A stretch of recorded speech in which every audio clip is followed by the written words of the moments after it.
সাত শ্রেণীর ব্যক্তিকে আল্লাহ তাআলা আরশের নিচে ছায়া দিবে কিয়ামতের দিন, যেদিন আকাশের সূর্যটা মাথার কাছে চলে আসবে, জমিনটা তামার জমিন হয়ে যাবে তৃষ্ণায়, মানুষের জিহ্বা বের হয়ে কুকুরের মতো নাভির সামনে ঝুলতে থাকবে।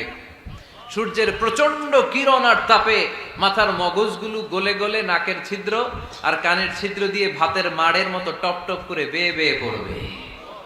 আল্লাহর আরশের ছায়া ছাড়া সেদিন আর কোনো ছায়া থাকবে না। বিষ্ণু বললেন, সাত শ্রেণীর ব্যক্তিকে আল্লাহ তাআলা সেদিন আরশের নিচে ছায়া দিবে। তার মধ্যে থেকে এক শ্রেণীর ব্যক্তি রাজুলুন তাসাদ্দাকা বিসাদাকা ফাআখফাহা, এক শ্রেণীর ব্যক্তি হচ্ছে ওই ব্যক্তি যে গোপনে আল্লাহর জন্য দান করে। আচ্ছা, লা তা'লামু শিমালুহু মা তুনফিকু ইয়ামিনু, এমন গোপনে এসে আল্লাহর রাস্তায় দান করে দেয়, তার ডান হাত কি দান করেছে বাম হাত টের পায় না।